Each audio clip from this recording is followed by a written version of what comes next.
get up and dash 100 meters and I would eat up the competition. It's just non-existent. I kick my feet up. Thought I was passing till I got blasted.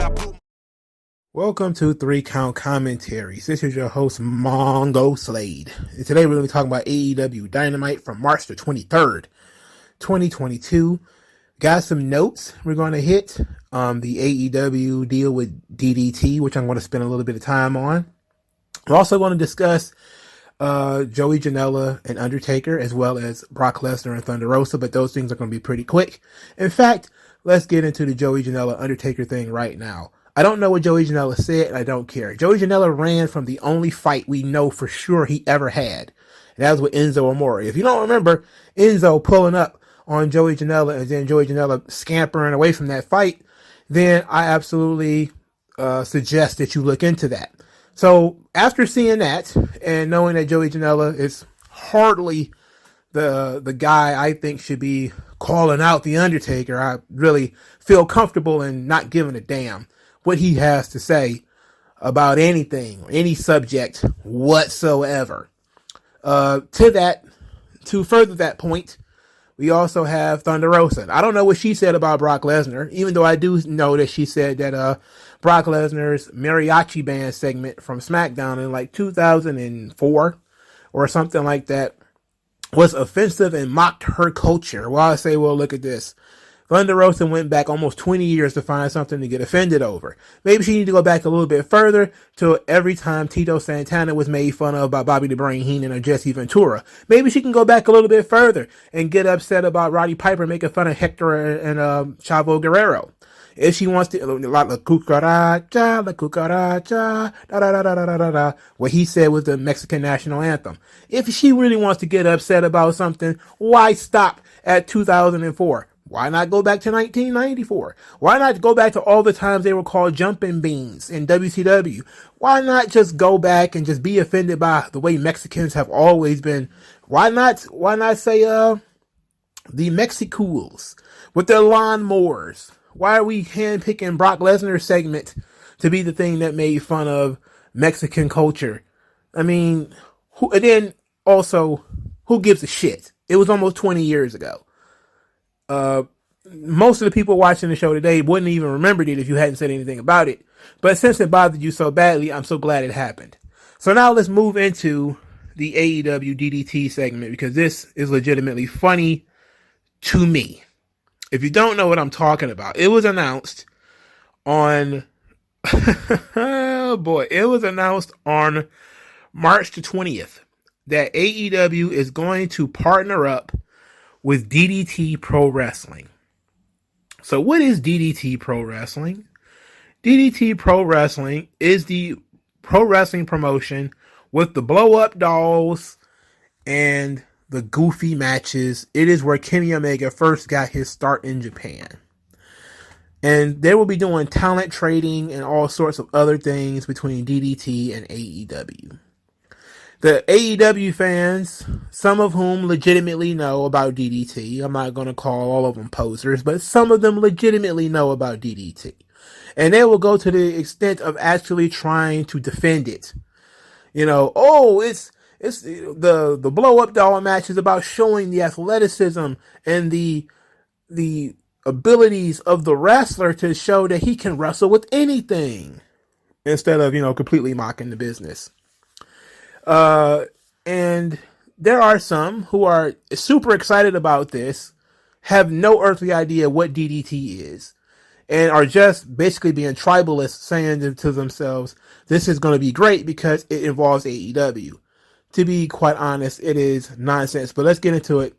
Christopher Daniels, Vice President of Talent Relations for All Elite Wrestling, and I'd like to take this opportunity to say that congratulations to DDT on their 25th anniversary. And I'd like to also announce that AEW and DDT have come together to an agreement to bring DDT wrestlers to the United States of America. And I am, for one, looking forward to introducing top talent from DDT to the American wrestling fan base. So until that next time, Ganbate Kudasai DDT. We will see you soon. Of course, Kenny Omega was behind this. And Christopher Daniels, again, as he said, the Executive Vice President of Talent Relations.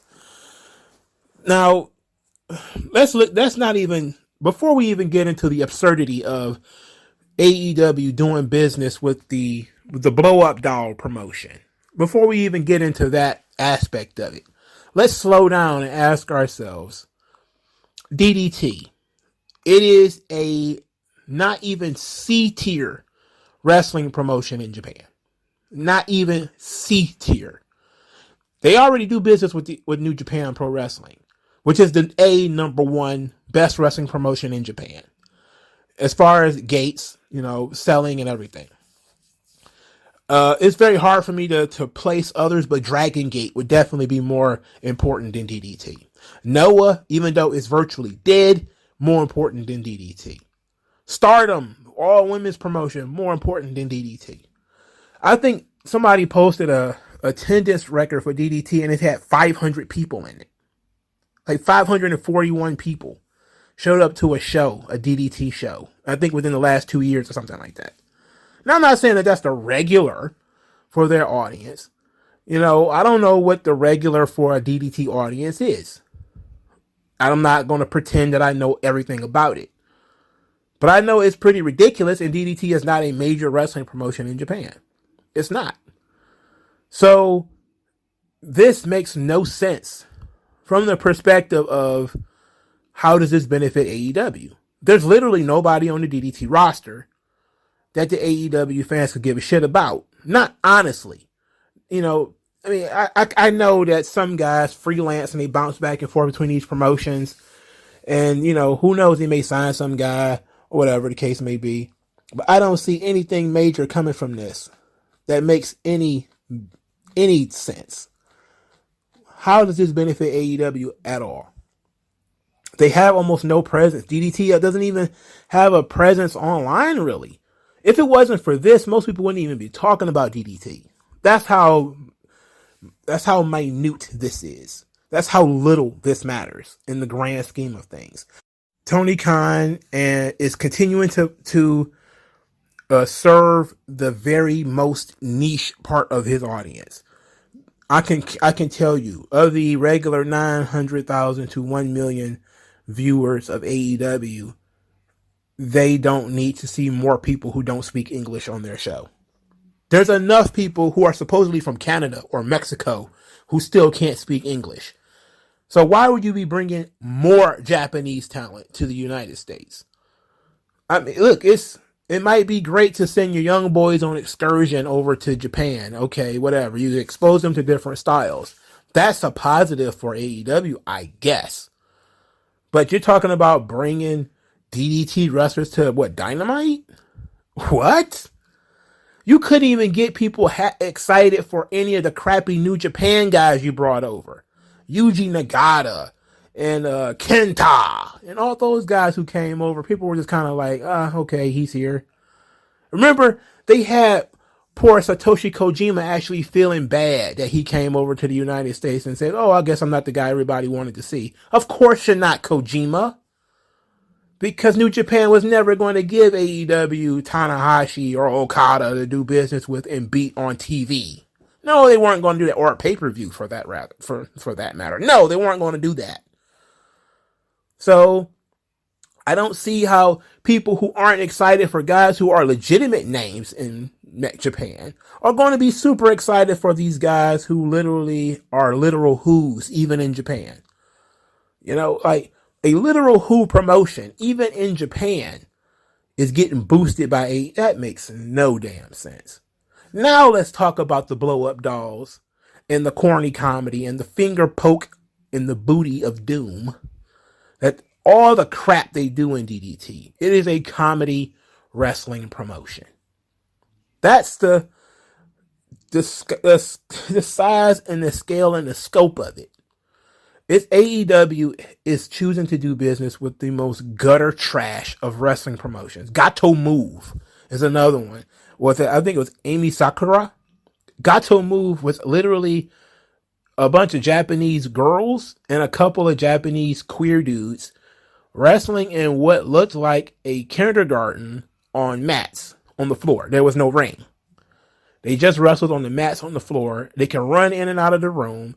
It looked absolutely amateurish, and it was ridiculous.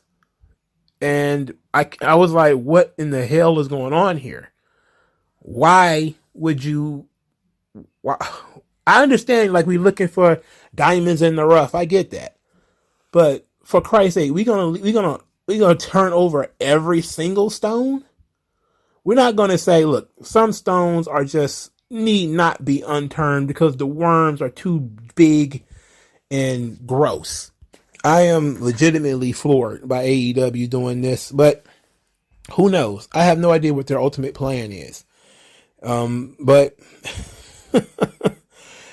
I'm looking at how AEW does business with bigger wrestling promotions like New Japan, like AAA, where they basically, like Impact, where they basically screwed those guys over every chance they got. Never let them get a big match. Never sent any top guys. Top guys don't want to go over there anyway. Like, you really gonna send CM Punk to DDT? To do what? Have some Japanese guy stick his finger in his butt? Are you fucking serious? You're gonna have Bryan Danielson wrestle the blow up doll?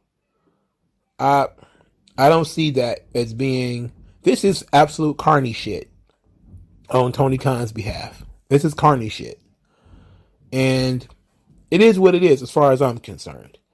I'm not upset that he's doing it because I'm legit. I have a macabre sense of humor, and I'm interested in how in 10 years we'll look back on this and be like, hey, remember when Tony Khan did business with the promotion with the blow up doll? Remember that? That was so stupid, wasn't it? You know?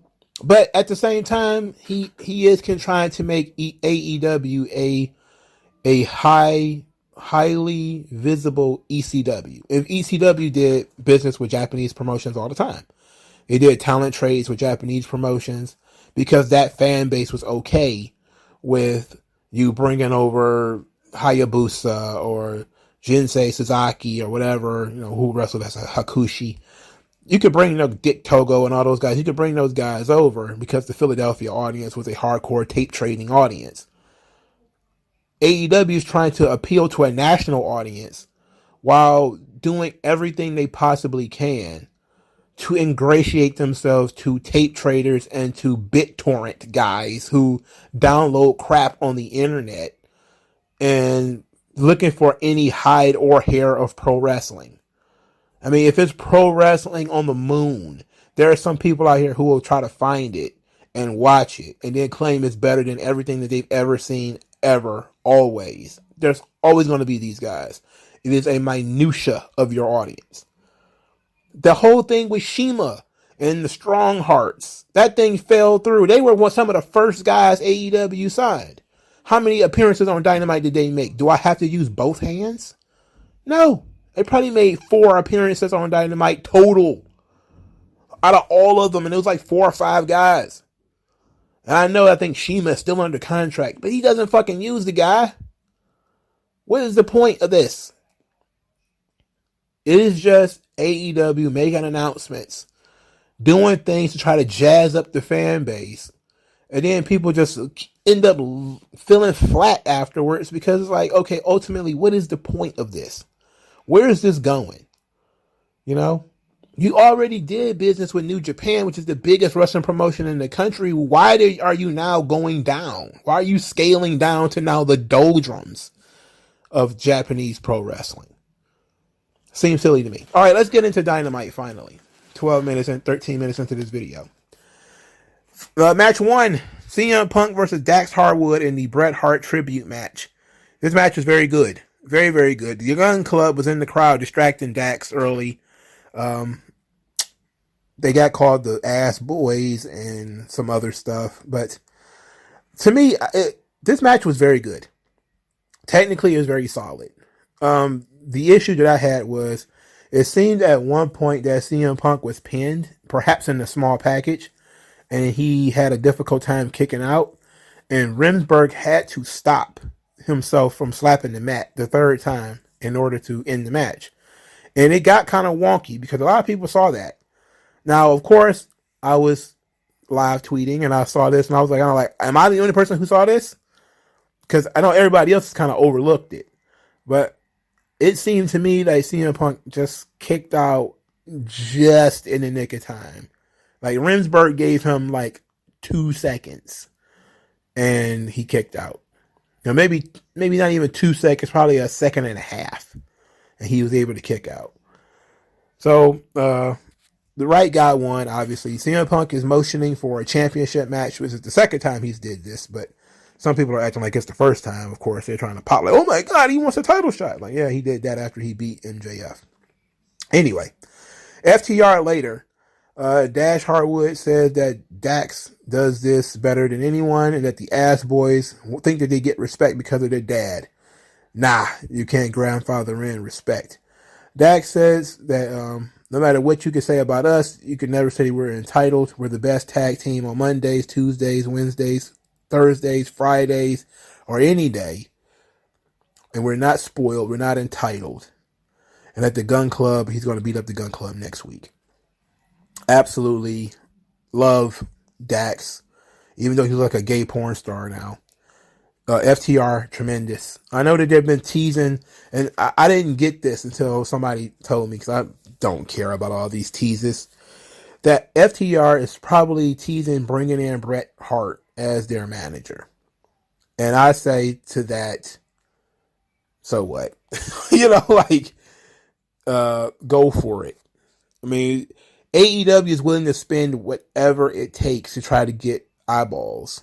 And I hate to put it this way because it makes me sound like a hater, but it reeks of desperation.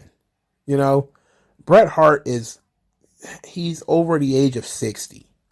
What on earth does he really have to add to the FTR?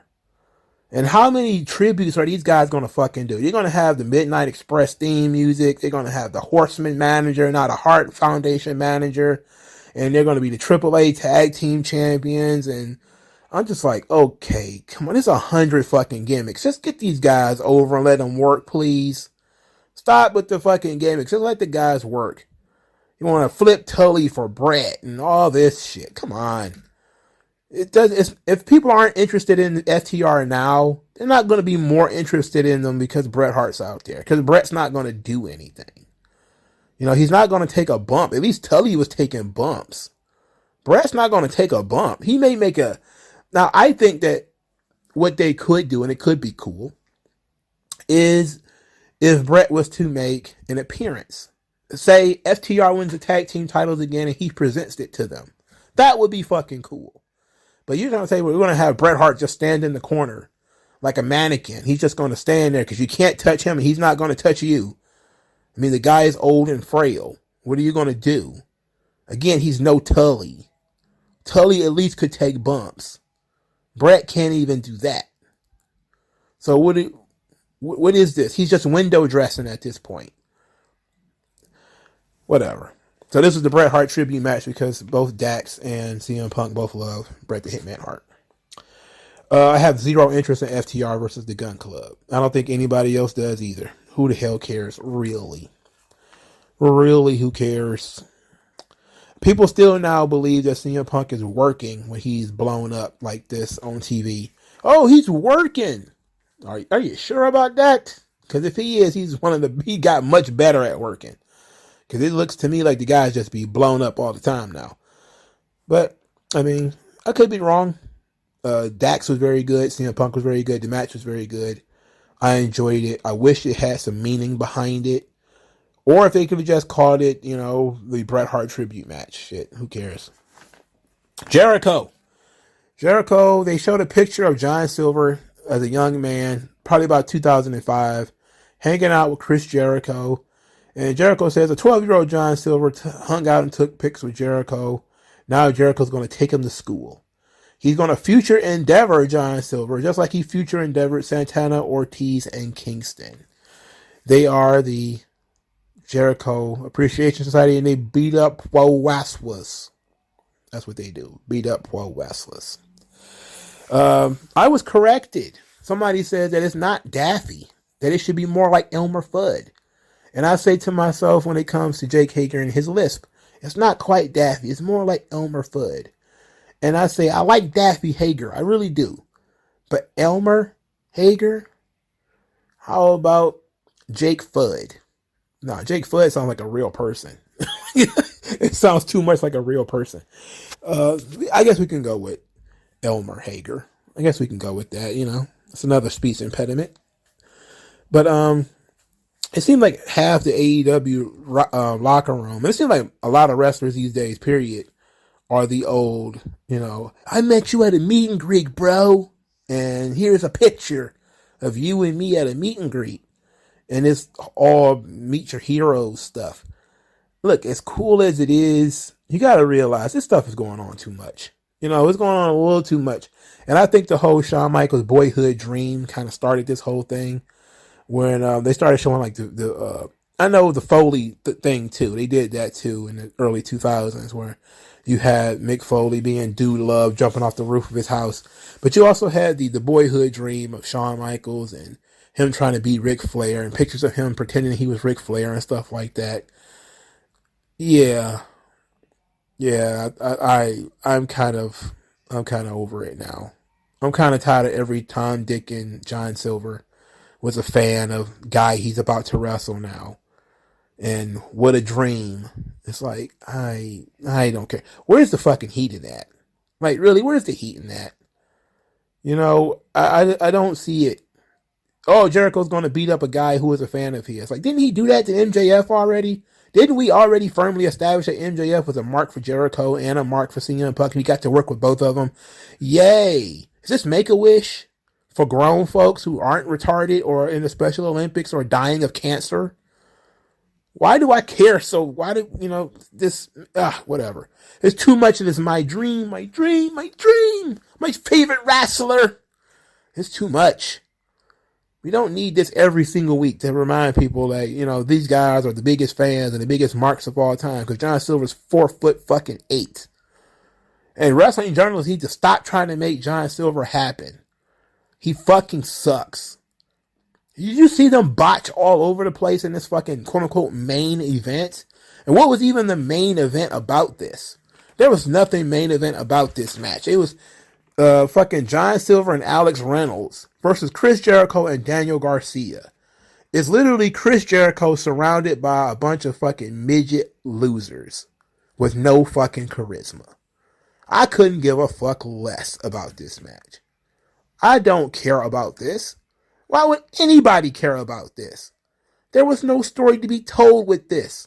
I don't care about Reynolds and Silver. They're barely on TV. At least I get why Daniel Garcia is there. I get why he's there. But these guys, come on. Dark Order is dead. Just let it be dead.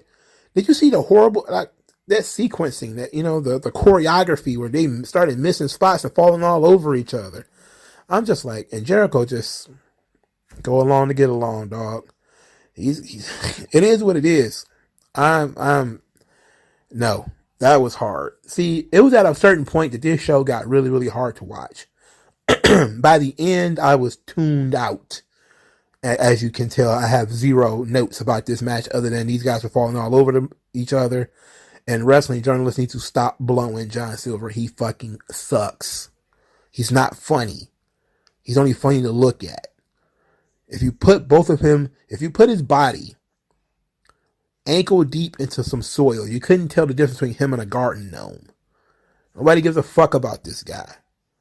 Oh, he's over in front of this audience. Everybody's over in front of that fucking audience. That audience will literally pop for bubble gum and butterscotch candy if you put it on there long enough. They don't give none of this shit fucking matters.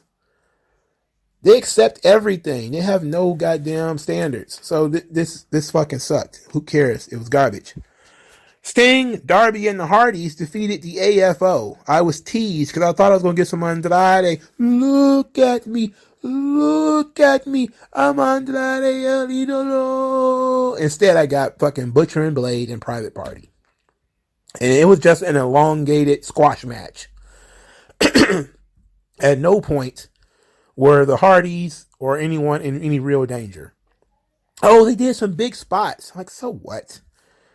Did you really think Private Party and the Butcher and the Blade were going to beat Darby? The super team that features Jeff fucking Hardy and Sting. No. So, what are we getting excited about here? Because Jeff jumped off some shit. Sting jumped off some shit. Sting botched the finish, by the way. And of course he botched the finish. Sting doesn't normally work these extra choreographed spots like this. Sure, Ric Flair had a routine, but that was 40 fucking years ago. Sting is almost 70 or some shit like that now. Come on, cut a guy some slack. Jeff did literally one thing in this whole match, and that's climb a ladder on top of a thing and then jumped off of it. I was like, hey, Jeff likes jumping off shit. We know that. Matt did exactly one thing in this match, and that was take a side effect off the stage for Private Party. And they still managed to lose. I mean, that when you know that the opponents are Private Party and Butcher and the Blade, what really is the point?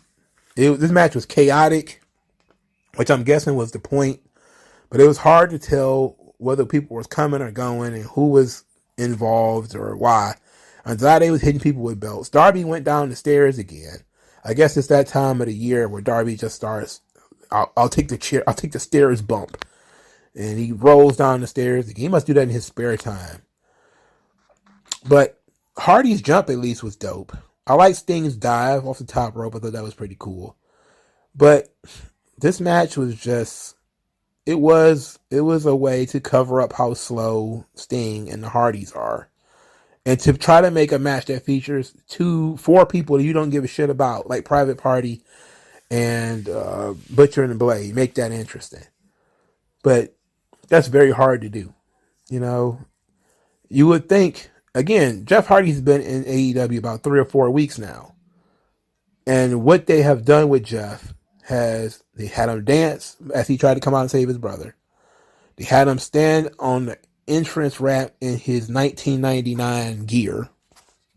He wrestled a match against Private Party that supposedly lost so many viewers that it was almost an embarrassment, but I wouldn't blame them for that. If it happens again, then okay, maybe. And plus, I don't care about ratings anyway.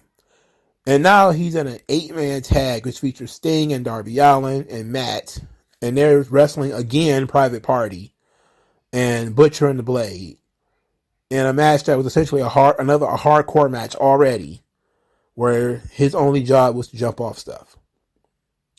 Okay, sure. I got a conspiracy theory. I'm not going to talk about it right now, but it involves why AEW is slamming all these people together. Everything is an 8-man tag or a tag team match or some shit. Speaking of tag team matches, Moxley and Danielson absolutely destroyed the Varsity Blondes. During this commercial, during this match, I should say, it pretty much was a commercial. Regal said that he's not a manager. He's no one's Ponce. Moxley and Danielson just absolutely mangled the Varsity Blondes. There was a point where I think Griff Garrison is being bludgeoned with the elbow of John Moxley while Danielson is stomping on Brian Pillman's head. It just looked savage. And they really got over the story that they were trying to tell with that scene, at least. That was a good story that they told. These guys are not fucking around. Moxley gets the microphone, and there's something about post-match promos that always kind of, especially into a live mic, where guys it's just something weird about it. Anyway, Moxley said that he's competed against the best and trained with the best and only cared about one opinion. That's the opinion of Lord William Regal. Said that getting Regal's seal of approval was a sign of respect. And he wore that badge of honor because he earned it. And he wears it with pride. He earned it with blood and sweat and tears and missing teeth and yada, yada, yada. Then he says, if you stand across the ring from us, you better be ready to step up. But he got something to say to people who want to stand at their side by saying you need to reach deep inside yourself and find the place where you love pain, because they don't give away free passes. So those who want to join the Blackpool Combat Club. I was like, oh, okay. For starters, I like that name, the Blackpool Combat Club. That's awesome. It reminds me of the St. Louis Wrestling Club, which was the name of the St. Louis territory. So I like that. It was very good. It sounds like a dojo. It sounds like a gym. You know? It sounds like American Top Team. It has that kind of feel to it. And because it has that feel to it, I think it really hits the right note. So I'm really on the Blackpool Combat Club. I really like the name. The promo was typical Moxley horror, blood and guts type of stuff. But I thought it was all right. It probably would have been better if he hadn't been winded from just wrestling a match prior to this. And I don't know. I'm just kind of like, certain times you should have a post-match promo, but not all the time. And I think sometimes this was probably a bad idea. It should have gave the mic to the person who was less winded. But I guess since he was the last person to talk, because 2 weeks ago Regal talked, last week Danielson talked, so I guess now Moxley had to speak. So on this subject, something else that I actually liked, believe it or not, Trent Beretta gets in Wheeler Yuta's face, and he's pretty mad. He says, I never really liked you. And these guys, Chuck Taylor and Orange Cassidy, they trained you. They looked after you. And you tried to turn your back on them and join I don't know what the hell he called them. It was some kind of something that is below the stature of the three guys that we're talking about here. So Wheeler Yuta said that he never liked Trent either. And that he doesn't want to be a best friend. He wants to be the best wrestler that he can be. And he walked away. Bravo.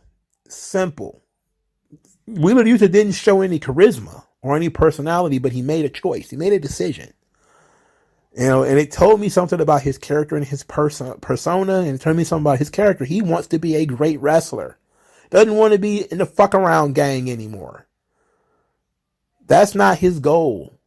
His goal isn't to just be there and be friends with these guys. He wants to be better.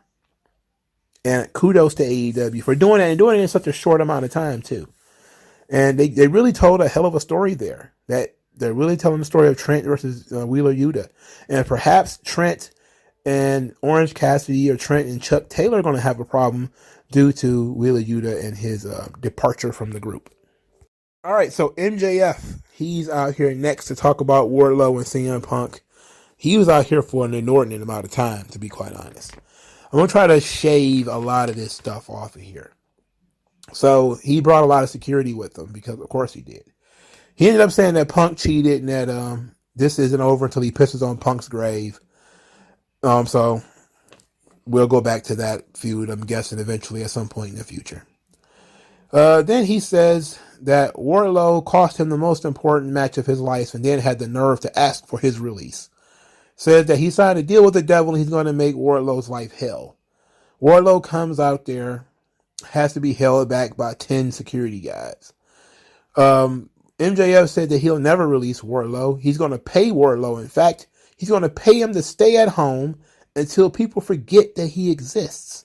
Because he kept calling him a piggy and all this kind of stuff. And this was a long promo just to get to that point.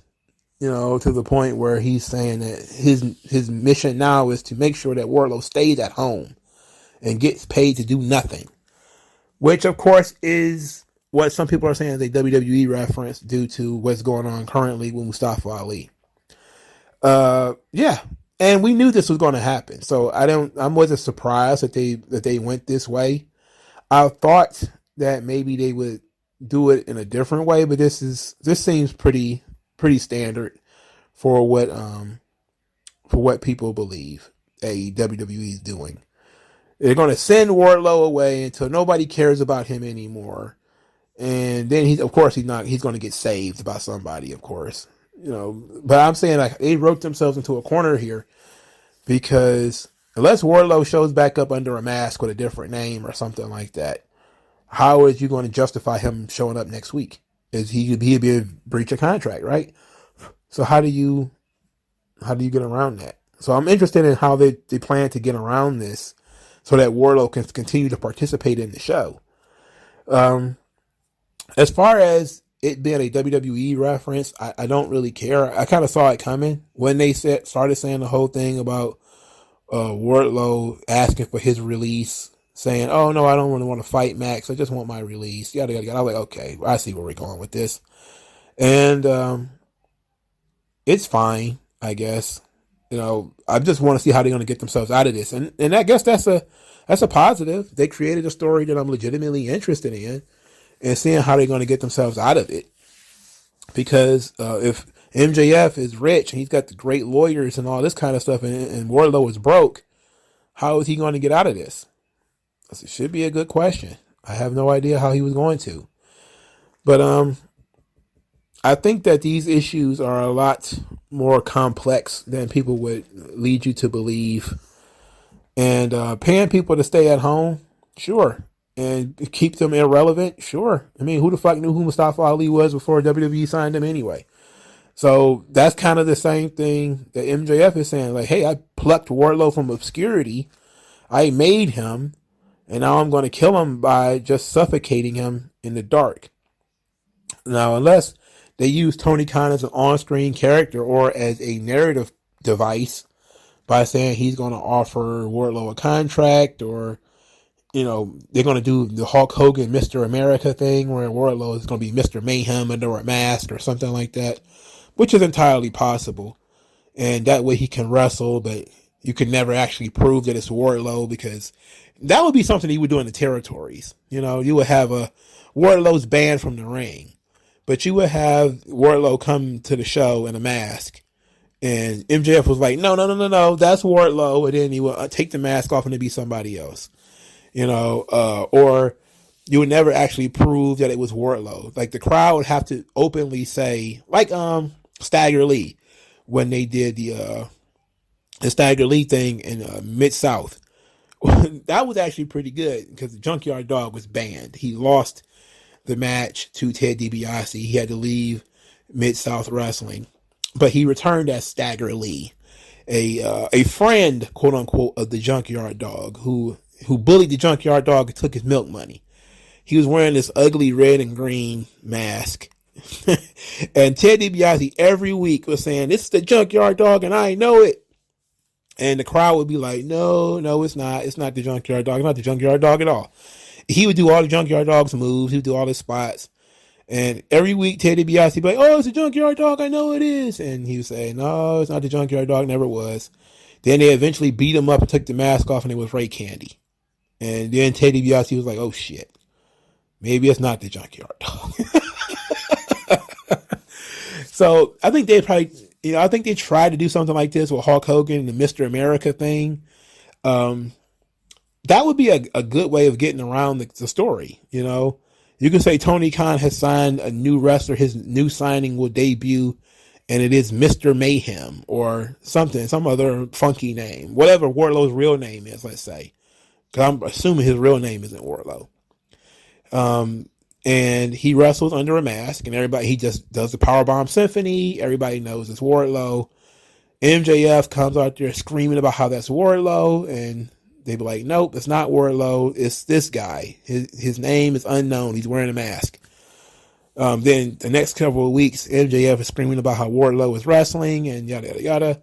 And then eventually he beats the guy up and takes his mask and finds out it's not Wardlow. And now he's feeling pissed on, because he's like, I know this is fucking Wardlow. Now that could be fun, where, you know, maybe MJF ends up in a match with this alter ego to Wardlow. And that could be fun. And that might be a fun way of getting around this story. Otherwise, I just don't see how they're getting themselves out of this situation. It's gonna take some legalese and some BS, but we'll see. And I'm gonna give them a pass on the WWE stuff, because I mean, at this point, that was the whole point of it from the beginning, is we doing more WWE stuff, and that seems to be the only thing they can do. The most important thing here is that MJF said the pinnacle is not over, because when you're in the pinnacle, you're always on top. And FTR is wrestling next week, so he's probably going to be there.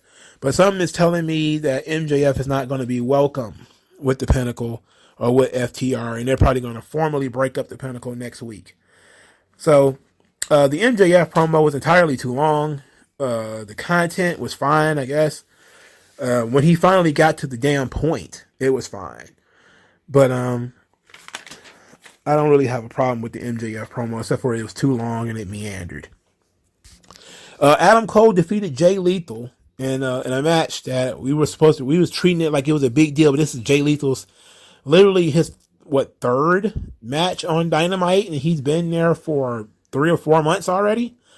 And he lost again, of course. Somehow he had climbed the rankings to be number 3. How did that occur? The number 3 ranked Jay Lethal. Number 3 ranked. What? What? That ranking system is an absolute farce. What on earth? And of course, Adam Cole just beats him. Of course, this was. I should have mentioned this. Tony Khan is insisting on booking Supercard of Honor, and he's going to have Jay Lethal wrestle Lee Moriarty. Now, here's the thing about Jay Lethal versus Lee Moriarty, and that actually makes sense.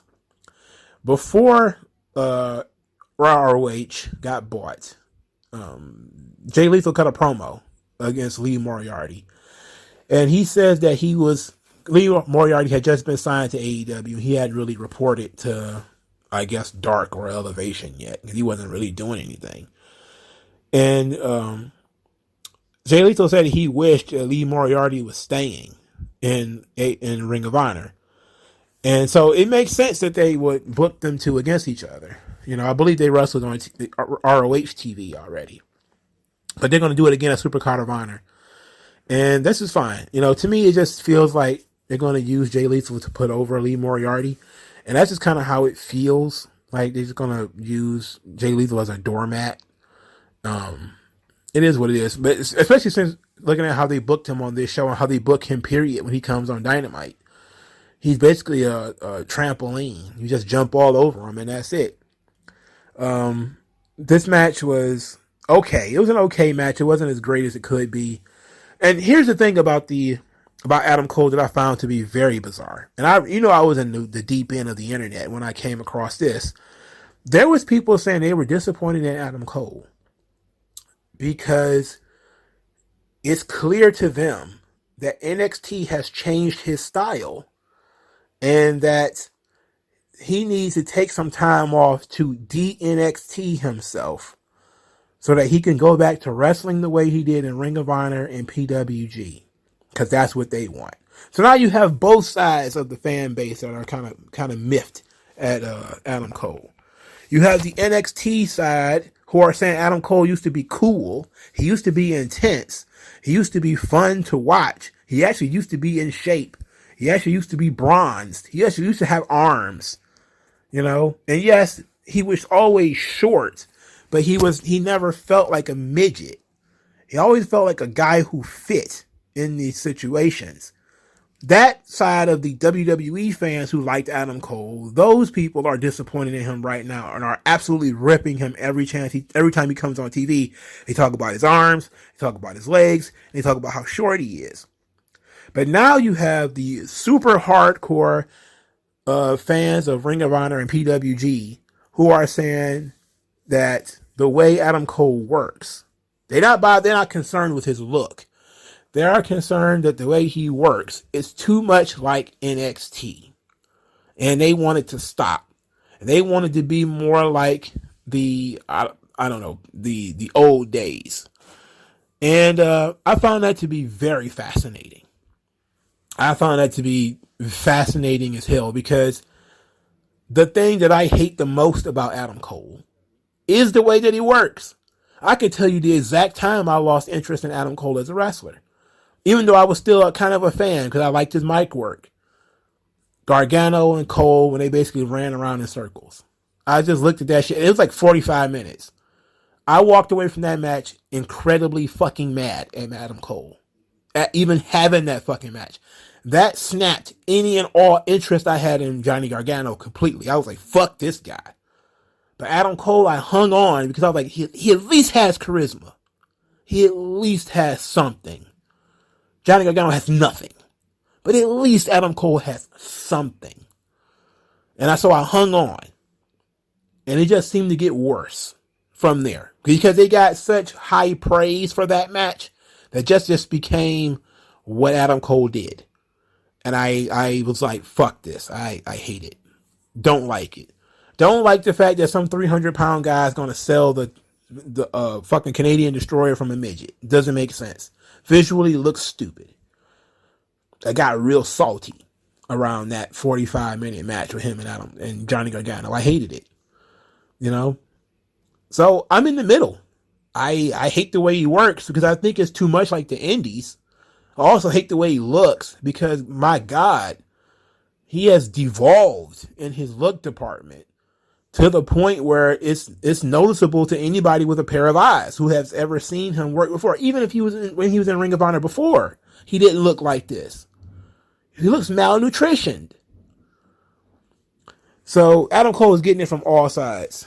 So well deserved too, by the way, because he's not looking good. And the booking of Adam Cole is also not good. It's also not good.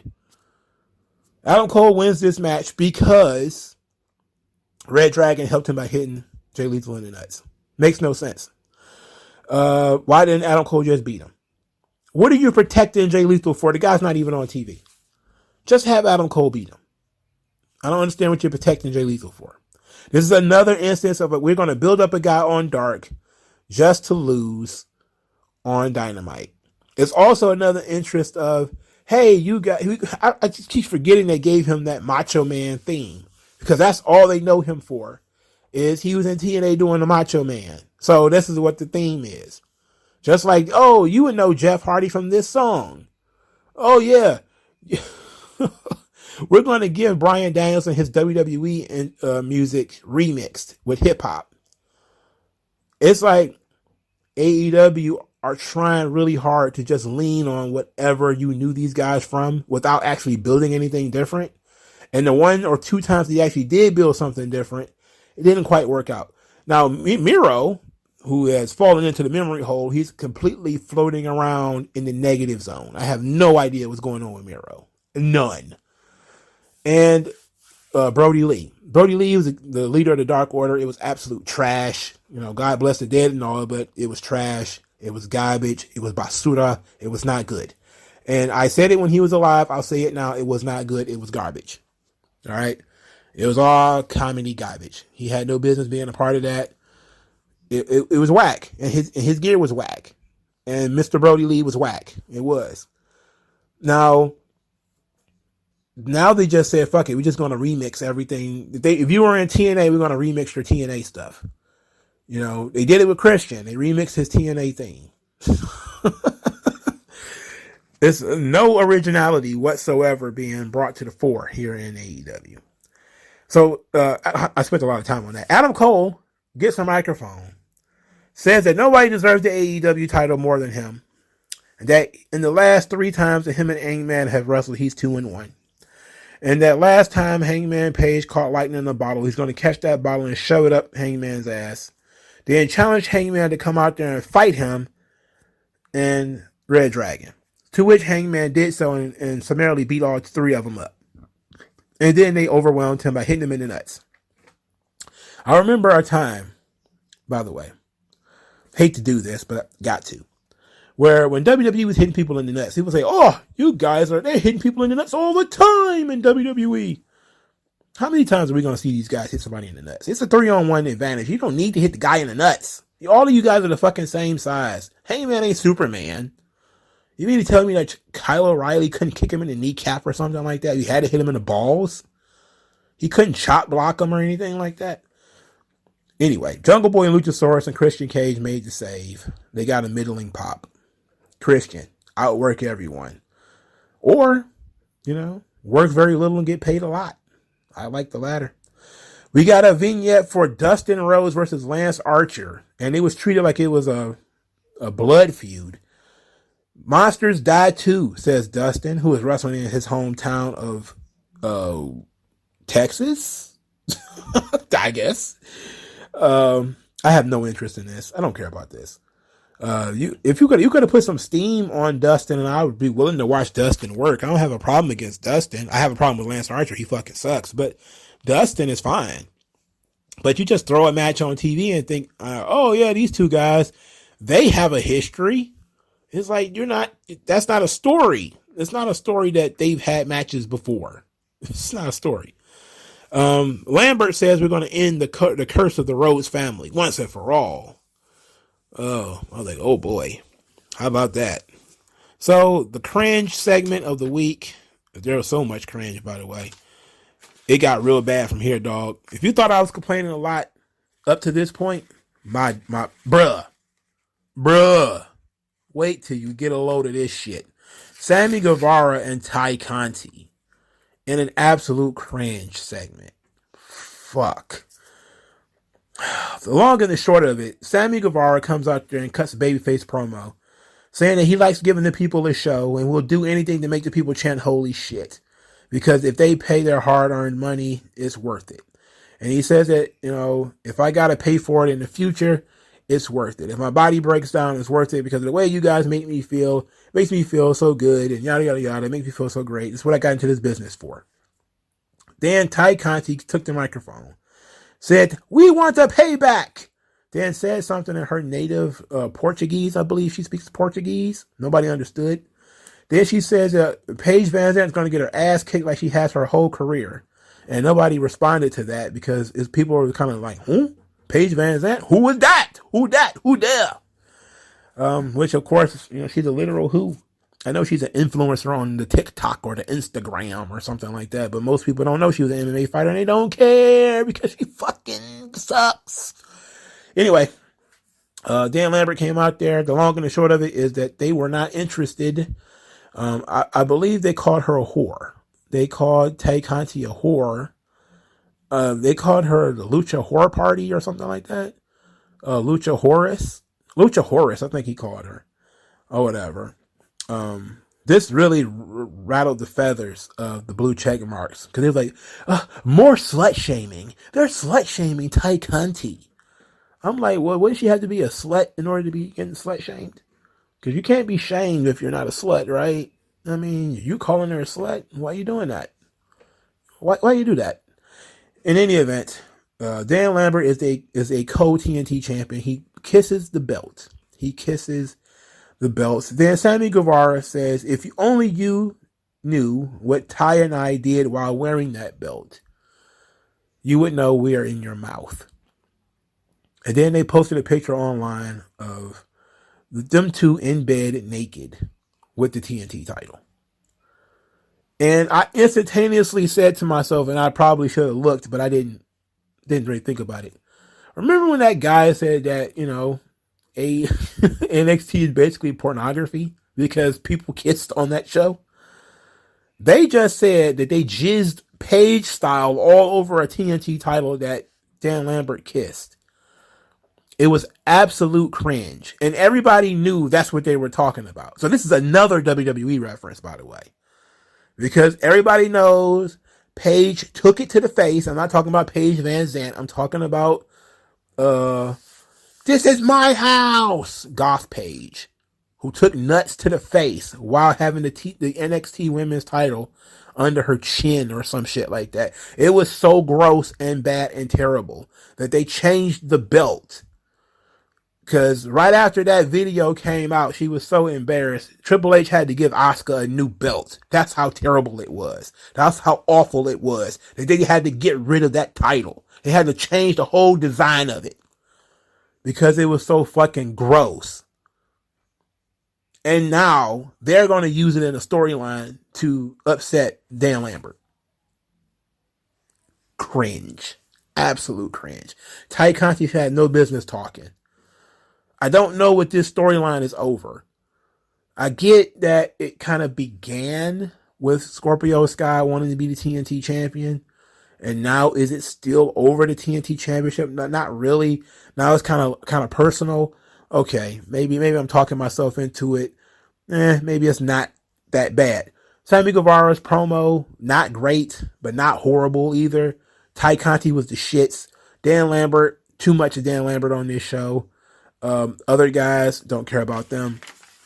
But that whole thing with the nut on the title and them in bed with the belt, super cringe.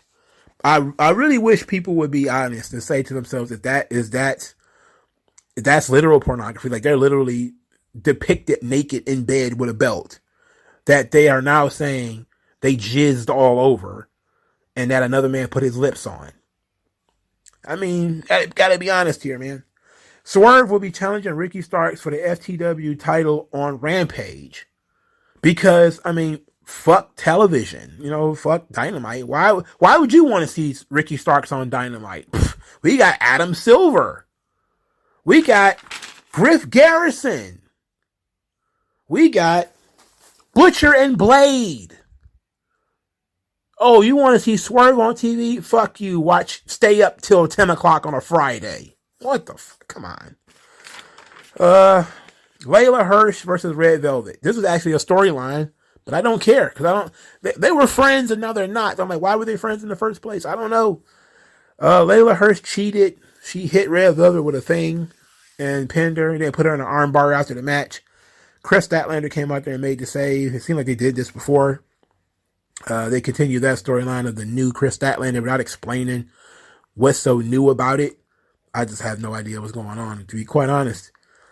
Jade Cargill, she's planning her celebration for her 30th match victory. She's now obsessed with the color green and wants everything green. She wants money green and she wants strippers. She didn't say whether they should be male or female. She just said she wanted exotic dancers. Exotic dancers. Who talks like that?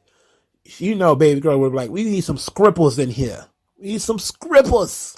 Okay? We need to make it rain and drizzle a little bit. We need some scribbles in the house. You know what I mean? But she didn't say that. Now, this led to a conspiracy theory that Jade Cargill will probably lose the 30th match. And that she might not become 30-0 because she's getting a little too excited. And I understand. I think she's going to win. And I still think that 30th opponent will end up being Athena, a.k.a. Ember Moon, or it will be Toni Storm. Now, my guess is Athena because she's free. She can already do whatever she wants. Toni Storm, they probably have to wait a little while. Well, it'll be another week because I think Toni left on Christmas, which will be December 25th. And her 90 days will be up in late March. So by the time this video come up, it'll be 1 or 2 days before her contract is up. She'll also be pretty hot after she's been trending on Twitter for like the last week because of her OnlyFans. But I definitely think they should go with Athena.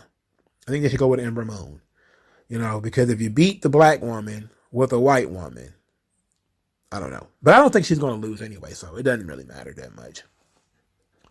Now we get to the terrible segment of the evening, the worst segment of the evening. Thunder Rosa comes out to cut a promo celebrating her her women's championship match. Victory.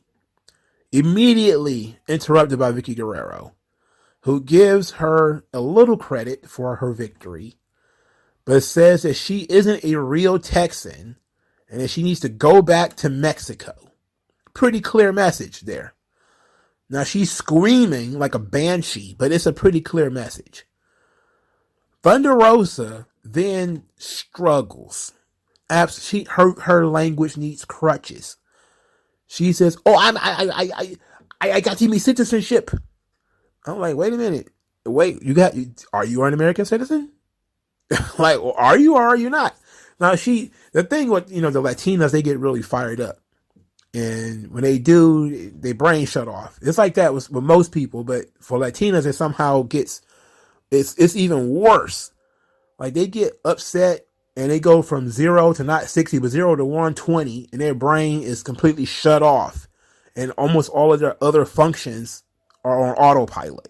And that's how Thunder Rosa is when she cuts promos. She should never fucking talk. Ever. Every Thunder Rosa promo I have ever heard is terrible. It's awful. She mangles the language. She talks too fast. Nobody really understands what the fuck she's saying or why she's saying it. And it ends up being like a little dog barking. It's awful. Vicky Guerrero is a good character, but I forgot she even worked there. When I heard, "Excuse me," I was like, oh, they signed Vicky. Oh, shit. And I was like, wait a minute, Vicky was already there. And by the time Thunder Rosa got done tripping over whatever the hell she was saying, I was like, wait a minute. Vicky has been with Nyla Rose. That means, and then here comes the big show of the AEW women's division. Nyla Rose. And Nyla Rose is going to be the first opponent for Thunder Rosa. And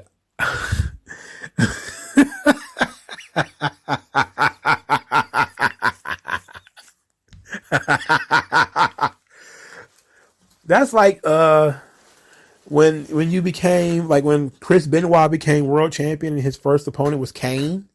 And like when Daniel Bryan became world champion, his first opponent was Kane. When John Cena had to wrestle Kane. That's kind of how it was. It's like Nyla Rose is the Dolph Ziggler, the Big Show, the Kane, the corporate Kane of the AEW women's division. Not even a welcome mat. It's like the doors on the saloon. You just push them over and they just flop back and forth. Like, you ever seen that in like Trigun or like a Western where the hero comes into the room, just bursts into the room and smashes those saloon doors, and those saloon doors just start flopping behind them? That's Nyla Rose. Nyla Rose is the saloon doors. He just pushed them bitches right on open and they just flop back and forth between main event and not being on TV. Why? Why would you do this to Thunder Rosa, man? It just proves, of course, that they have a weak division and they have nobody really to face Thunder Rosa. So they have to try to reheat this absolute decrepit Nyla Rose. Absolutely disgusting, by the way. No good for anything. Can't cut promos, can't talk, can't really work. Not good. The only thing that you could tell is a size difference story for obvious reasons. But it's very strange to pick that person to be Thunder Rosa's first opponent. So stupid, so dumb. And it only makes sense because the top heel female is a champion, so you can't do that. And the other top female heel was also a champion. So they have no other top female heels ready for Thunder Rosa to wrestle. So it's got to be Nyla Rose.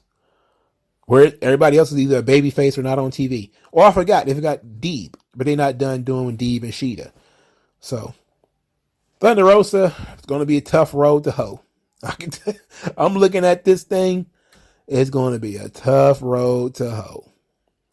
But to my conspiracy theory, before we get out of here, I think AEW is putting all of their top guys into tag teams and 8-man tags because it's the only way to get all of them on the show.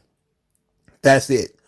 They want people to be like, Sting is going to be here, but the Hardys are going to be here too. Don't you want to see the Sting and the Hardys together? Don't you want to see Moxley and Danielson work together? Sure, they're working with bums, but don't you want to see them working together? Don't you want to see them as partners, as best friends? Don't you want to see that? Don't you? Don't you want to see this dream team? And everybody's kind of like, yeah, it's interesting. But when you do it every week, it becomes less interesting. And then that's your way of covering up that you have this big roster, you have no way of really showcasing everybody. So your idea is to just jam everybody together. And it's like having a battle royal every week. You have these crazy 6-man tag team tornado matches where everybody's jumping all over the place. There's no structure. It's just shit happening. It's just your way of trying to cover up your lack of structure, your lack of, maybe you do have some depth, but your lack of storytelling. Because you could tell stories with these guys and they don't need to be in these silly matches where they're jumping all over each other and potentially hurting themselves or hurting someone else. That's just my conspiracy theory. As it reeks of desperation, like I said before. These are some very expensive episodes of Dynamite. They have to reap some rewards financially. Because this episode alone had CM Punk, Bryan Danielson, Jon Moxley, Sting, Chris Jericho, all on the same show. This is a very expensive episode of Dynamite. Every episode of Dynamite is its own business. Same thing with Raw. You have to sell the building, you have to make the tickets, do merchandise, everything. This is a very expensive episode of Dynamite. Hopefully he makes that money back. Let me know what you guys think. Like, share, and subscribe, and I'll talk to you guys later. MagMongoSlade. Best house I ever drew, Daddy.